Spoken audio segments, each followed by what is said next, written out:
everybody, it's Shanaz again here.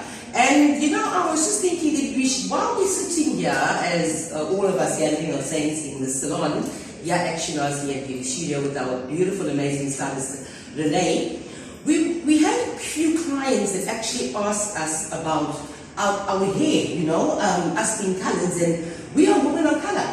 And we don't have the best of the strands that most hairdressers don't understand. So the topics that we wanted to bring in today is a woman of color.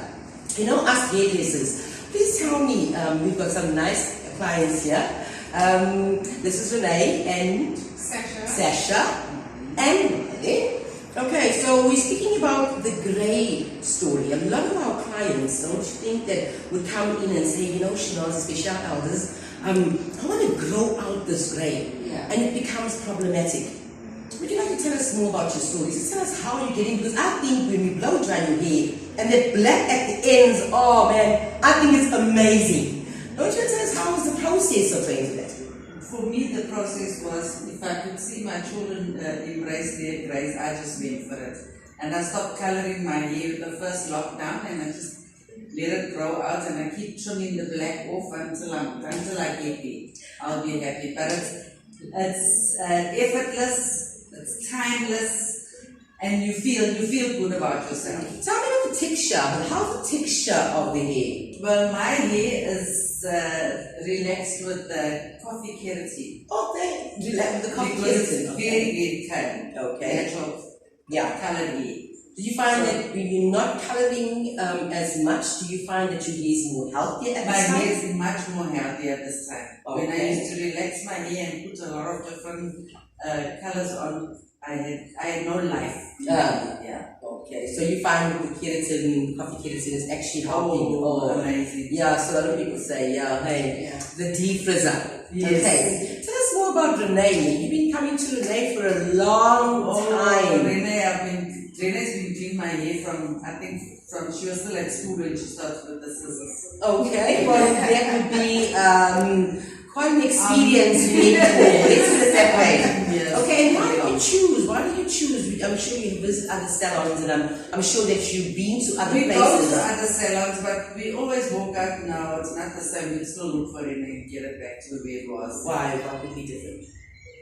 Sometimes the texture, they put too much heat when they're blowing, or they iron too much, and your hair feels like you've got no hair, your hair too flimsy. So do you agree that us women of colour, our hair needs more understanding, especially the DNA? Definitely. Absolutely. Yeah. So when you go into the salons, when we go into salons today, sometimes I don't know, for me, maybe where we come from, I don't know, especially with this COVID, we have to wash our hands 24/7, I also find there's a lot of people out there that really don't know how to speak.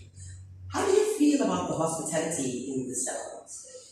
Well, you come to the salon and you want to get your hair done. You also want to have a good environment or atmosphere around you. So you want your hairstylist to be social and interactive. You don't want to just do your hair in gall. Absolutely. We use our hairdressers and our nail artists as therapists a lot of the time.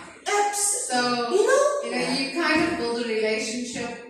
And that's why we keep coming back to Renee, because we built a relationship with her. We're comfortable around her. She makes us feel like we're at home doing our hair, Absolutely. But we get that professionalness when you leave. So it's the hospitality, and it's just the environment that you go to the salon to experience. Yes. With COVID, we didn't have that opportunity for a long time. We had to stay home and we had to social distance. And now that everything's opening up, you want to go to a place where there's a vibe. And also the protocol of COVID. And as well as the safety aspect. Yes. Absolutely. Hand sanitizer. Wash your hands. And on that note, on the hospitality, people have attitudes. Sometimes they really don't remember that we actually service providers here. And I don't think Yes. Some people think that hairdressers are not. It's a general statement that our clients are just black bankers. No conversational communication. Sometimes, they just don't care. What's your intake on that, Renee? Basically, I would say you have to interact, you have to have that warmness, you have to have that kindness. And you've also got to know when to step down and when to put your foot forward. Because everybody's different, you deal with different personalities, you deal with different ages. So that's very important. You need to know that. You need to judge and read people. Absolutely. You can't just jump in. And one of those when they say, if we don't like you, we just don't trust you. Okay, let's get back to the grave sector now with Renee. Renee, your beautiful young lady, she's a natural on her salt and pepper. I mean, she's the young adults now, and we always get the elders saying, can I just get that silver toner? Or can we just make our hair more silver? Because we obviously have the salt and pepper. Now with the young adults that we have out here, okay, tell me, how did you embrace your salt and pepper? Because there's so many clients that they think we're miracle workers, with all due respect, and they want to have this salt and pepper effect. How does it work for you, and when did you start embracing, at your age, embracing your grey salt and pepper? So my grey is genetic, as you can see from my mom. I didn't take it from. But it was a process. It took me 2.5 years to completely grow it out. Okay. And it was a very difficult process for me because society paints grey as old. So being a young adult, you almost feel like, no, you don't want to get old too quickly, and that's what grey does. So it makes you look older. And when I realized that it was, so many people were spending so much money in the salons trying to bleach their hair to get it blonde, and then it went from blonde to platinum. And then I looked in the mirror one day and I was like, but I've got that. I've got it and it's natural. Why am I covering it up? I did a lot of research. I watched a lot of YouTube videos on other women that were empowering women to embrace their grey, stop hiding behind the dyes, and just embrace it. It's your hair, it's free platinum highlights. And so with the encouragement of seeing other women do it, I decided I'm going to take the first step. And I started just way before COVID went.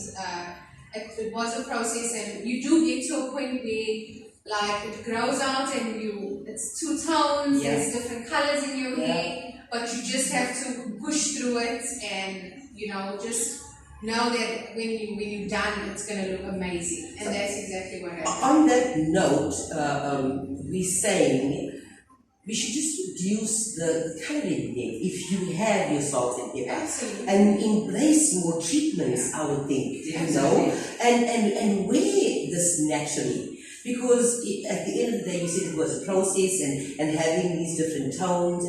And when you said earlier on that, sometimes people look at it as age, in this generation, clearly, it's fashion. It's fashion. Yeah, it's like really fashion. And we have so many clients, and this is happening all over the world, where we have to really be more color technical, or we don't know the color principles in order to get to that level. But women of color today, it is really difficult.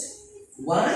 Because either their hair is coarse, or either their hair is frizzy. And most of the time I call it multi-ethnic. So to embrace this in the terms of your grays, do you think the treatments were more for it? For me, when I started going grey, I realized that my hair was much healthier.